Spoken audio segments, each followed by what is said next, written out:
Hello everyone, welcome to my channel. So guys, कैसे हैं आप सब लोग? आई होप आप लोग अच्छे होंगे और अपनी ज़िंदगी में खुशी खुशी आगे बढ़ रहे हैं। सो गाइज़, आज मैं फिर से एक न्यू रीडिंग के साथ आ गई हूँ और रीडिंग का टॉपिक है जो आज मैं जो वीडियो बना रही हूँ वो रिक्वेस्टेड वीडियो है और मेरे से मंजू मैम ने रिक्वेस्ट की थी यहाँ पे कमेंट बॉक्स में। सो उन्होंने मुझे काफ़ी दिन से बोल रखा था और मंजू मैम, मैं आपके लिए ऑलरेडी एक रीडिंग कर चुकी हूँ। तो उस रीडिंग में भी क्या था कि थोड़ा सा यहाँ पे मंजू मैम के लिए रीडिंग हो रही है, बेसिकली मैं बताना चाहती हूँ। लेकिन मंजू मैम के लिए मैं ऑलरेडी एक रीडिंग कर चुकी हूँ जो मैंने अपलोड नहीं करी थी।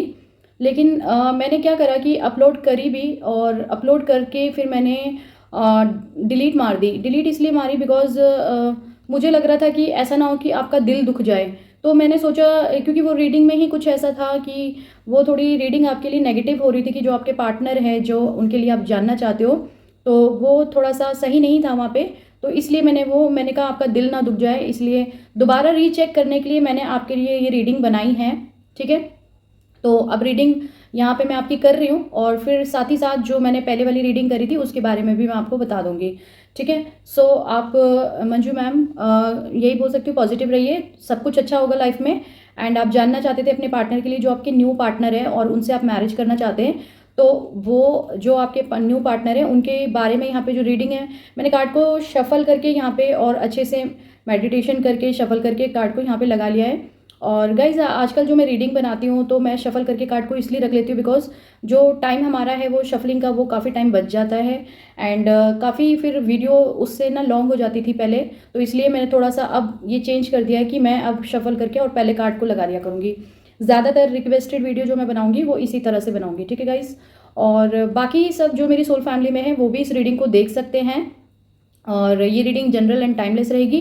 तो आप जब भी इस रीडिंग पे आएंगे तो ये आपसे रेजोनेट होगी। अगर आपके कोई पार्टनर है जिनसे अभी आप डील कर रहे हैं और आपको लगता है कि आपको कहीं पे भी ऐसे फील होता है कि उन पार्टनर का थोड़ा सा बिहेवियर, थोड़ा सा शादी से पहले ही थोड़ा सा चेंज है आपके लिए और आप उस चीज़ों को इग्नोर करते हैं। लेकिन जैसे क्या होता है, कभी कभी जो आपके पार्टनर होते हैं, अगर आप लव मैरिज करते हैं तो लव मैरिज में तो आप रेगुलर अपने पार्टनर से मिलते ही रहते हैं। तो आपको कहीं पे भी ऐसा फील होता है कि वो पार्टनर आपके साथ मिसबिहेव कर रहा है, वो आपकी रिस्पेक्ट नहीं कर रहा, आपको उतना जैसे मान सम्मान देना चाहिए वो नहीं है, उसमें लड़ाई झगड़ा ज़्यादा हो रहा है, या फिर कुछ भी ऐसी चीज़ आपको लगती है कि वो छुपाते हैं आपसे कोई बातें और माइंड गेम खेलते हैं। आपको कभी भी गाइस, कभी भी आप प्यार करते हैं तो एकदम अंधाधुन होकर प्यार मत कीजिए। आपको अपनी आंखें खुली रखनी है। जिसके साथ भी आप प्यार करो, एटलीस्ट ब्लाइंडली लव मत करो, मतलब अपना थोड़ा सा दिमाग अपना भी लगाओ कि कोई इंसान कैसा है, वो आपको किस तरह से ट्रीट कर रहा है, ये सब जानना ज़रूरी है। और अगर छोटी छोटी ऐसी चीज़ें हैं तो उसको इग्नोर मत कीजिए। मतलब अगर शादी से पहले ही कुछ कुछ चीज़ें ऐसी आप फेस कर रहे हो और कहीं पे रोना धोना है शादी से पहले ही, तो मे बी शादी के बाद फिर क्या होगा, तो आप इस चीज़ को थोड़ा एनालाइज कर सकते हो, है ना। सो रीडिंग मैं स्टार्ट करती हूँ। मैम आपकी मंजू मैम, आप पॉजिटिव रहिए और बाकी लोग भी इस रीडिंग को देख सकते हैं। अगर उनसे रेजोनेट होती है तो वो इस रीडिंग को डेफिनेटली देख सकते हैं। ठीक है। सो मैम, जो मैंने पहले वाली रीडिंग की थी उस रीडिंग में भी कुछ ऐसी ही प्रॉब्लम थी कि आपको आप बहुत टेंशन में हैं, चिंता में हैं और आपको मे बी शादी के बाद बहुत टेंशन, एंजाइटी, डिप्रेशन, इस टाइप का कुछ हो सकता है। और एक उसमें इमोशनल वाला कार्ड आया था, आप रो भी सकते हैं, रोने की इमोशनल हो सकते हैं, रो सकते हैं कि कोई परिस्थिति ऐसी बन जाएगी।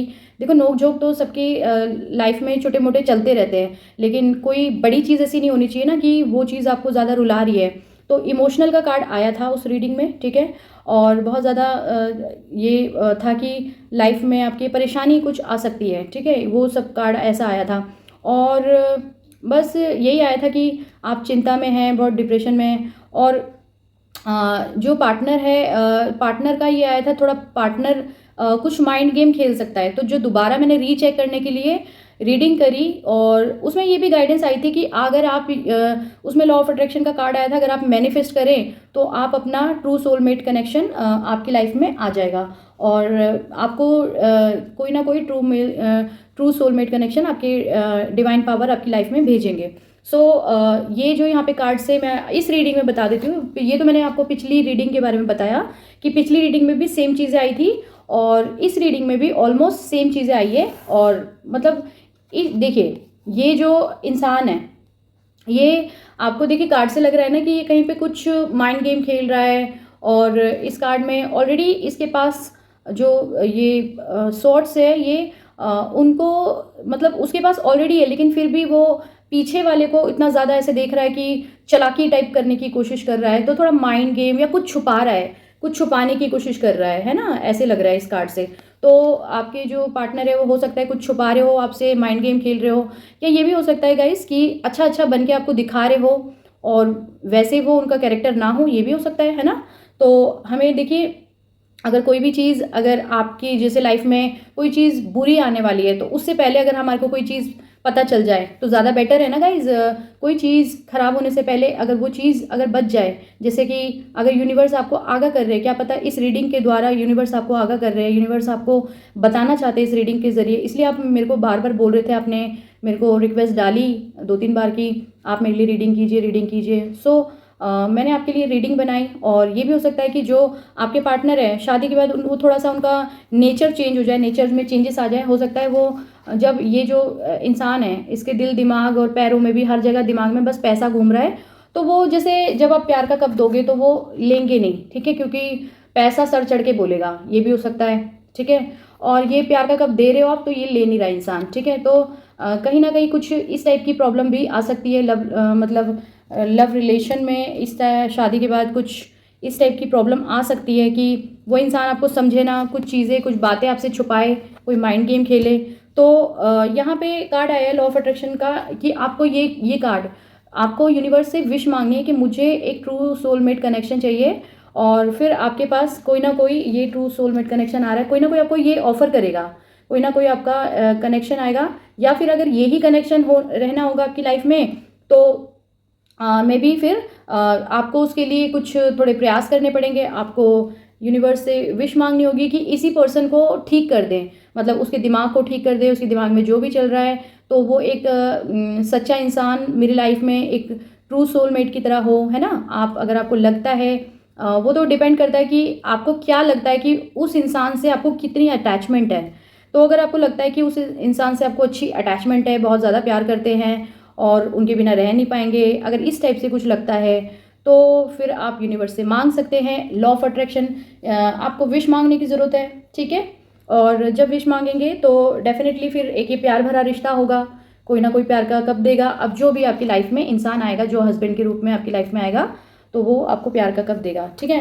तो यूनिवर्स की ये ब्लेसिंग है आपके लिए, आपको चिंता नहीं करनी बिल्कुल भी। जैसे ये चिंता में लगे हुए हैं कि क्या होगा मेरी मैरिज के बाद, वो जो चिंता लगी हुई ना, वो सारी चिंता को यूनिवर्स पे छोड़ दीजिए, ठीक है। तो डेफिनेटली प्यार का कप लेके कोई ना कोई आ रहा है, सच्चा सोलमेट, ट्रू कनेक्शन आपकी लाइफ में आ रहा है। और ये यूनिवर्स एक गिफ्ट लेके बैठे हैं।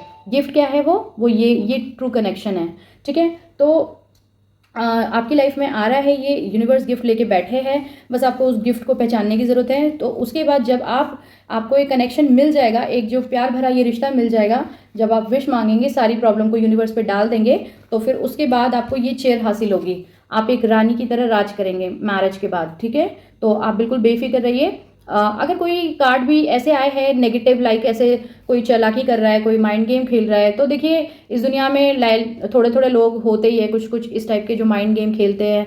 तो आपको सारी अपनी प्रॉब्लम को यूनिवर्स के हाथों में सरेंडर करना है, तो मे बी आपकी प्रॉब्लम सॉल्व हो जाए, है ना। तो उस रीडिंग में भी यही था कि कोई चालाकी कर रहा है, माइंड गेम खेल रहा है, हो सकता है उन सब प्रॉब्लम्स को लेके आपको लाइफ में रोना पड़े। इमोशनल का कार्ड आया था पिछली रीडिंग में, इस रीडिंग में इमोशनल का कार्ड नहीं आया था, लेकिन पिछली रीडिंग में आया है, ठीक है। लेकिन चालाकी तो पिछली रीडिंग में भी कोई ना कोई कर रहा है, ठीक है। और बस आपको सारी चीज़ें यूनिवर्स पे सरेंडर कर देनी है, तो आपका डिवाइनली कनेक्शन आपके पास ये वाला आ रहा है। और बस आपको विश मांग लेनी है, ठीक है, यूनिवर्स से विश मांगनी है, ये विश मांगनी है और आपका कनेक्शन फिर आपके पास आ जाएगा।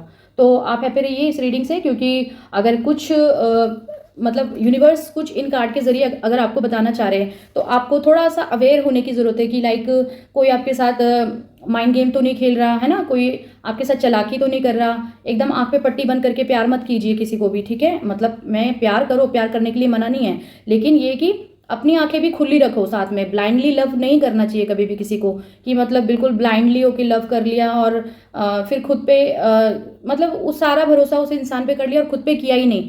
फिर वहाँ पे क्या होता है, जब कोई भी ब्लाइंडली लव करता है ना, तब वो इंसान धोखा खाता है, तब उनका पार्टनर उनको डिच करके जाता है। इसलिए बहुत ज़्यादा अवेयर रहने की ज़रूरत है, अपना ध्यान रखने की ज़रूरत है, ठीक है। आप अगर ब्लाइंडली लव करो, चलो ब्लाइंडली भी कर लो, लेकिन तभी भी अपनी आंखें खुली रखो, ठीक है। कोई मना नहीं है प्यार करने के लिए, प्यार तो आप करो, कोई इशू नहीं है, लेकिन बस आप अपनी आंखें खुली रखो और सब देखो कि क्या चल रहा है लाइफ में, क्या नहीं चल रहा है, कौन आपके साथ किस तरह से बिहेव कर रहा है। सामने वाले के नेचर को देखो, आपका कोई इज्जत मान कर रहा है नहीं कर रहा, रिस्पेक्ट है या नहीं है रिश्ते में। अगर पहले ही नहीं होगी तो बाद में क्या होगी। तो अपनी सेल्फ रिस्पेक्ट भी बहुत इम्पॉर्टेंट है ना गाइस। तो इसलिए ध्यान रखिए कि आपकी कोई रिस्पेक्ट कर रहा है या नहीं कर रहा है, वो पर्सन लविंग है या नहीं है, केयरिंग है या नहीं है, वो सब चीज़ें आपको देखनी पड़ेगी, तभी आप कोई स्टेप लीजिए, है ना। सोच समझ के स्टेप लीजिए, जो भी लेना है अपनी लाइफ में सोच समझ के लीजिए। थोड़ा सा ये चीज़ को एनालाइज करने की ज़रूरत है, ध्यान से आप अपना करिए। और कनेक्शन तो कोई ना कोई आ रहा है, यूनिवर्स गिफ्ट लेके बैठे, बिल्कुल टेंशन मत लीजिए आप, और टेंशन लेना ही नहीं है बिल्कुल भी, है ना। बिल्कुल यूनिवर्स आपके लिए बैठे हुए, आप विश मांगिए, आपकी विश पूरी हो जाएगी। और ठीक है गाइस, तो आप हैप्पी हो जाइए इस रीडिंग से कि अच्छा है। अगर कोई कनेक्शन, कोई कार्ड यहाँ पे कुछ नेगेटिव है तो यहाँ पे पॉजिटिव भी कार्ड आया है ना। और उस चीज़ से कोई माइंड गेम खेल रहा है, उस चीज़ से थोड़ा सा वो मत करना कि परेशान हो जाओ, गुस्से में आ जाओ। आप नोटिस करो, है ना, इंसान को नोटिस करो पहले कि हाँ, कि मतलब क्या चल रहा है, देखते हैं।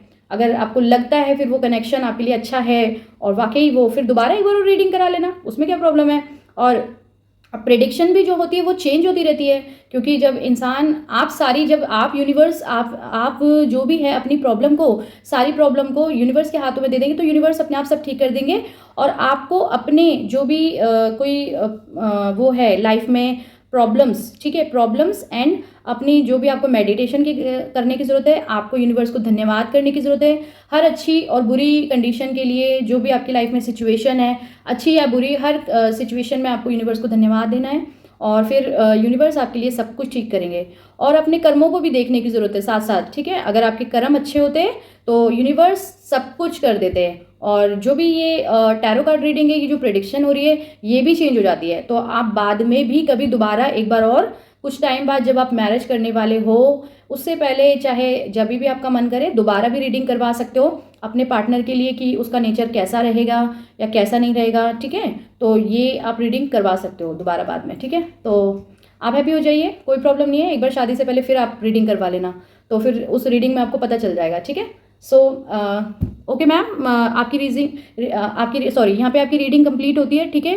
तो आप हैप्पी रहिए, पॉजिटिव रहिए और अपनी जर्नी में आगे बढ़ते रहिए। सारी चीज़ें यूनिवर्स के हाथों में सरेंडर करके आगे बढ़ते रहिए और सब कुछ अच्छा होगा, ठीक है। Okay guys, I hope so आपसे रेजोनेट की हो। रेजोनेट करती हो तो प्लीज़ मेरी वीडियो को लाइक करना, मेरे चैनल को सब्सक्राइब करना, और मेरे चैनल को सब्सक्राइब करके प्लीज़ मेरी सोल फैमिली का हिस्सा बन जाइए। Bye guys.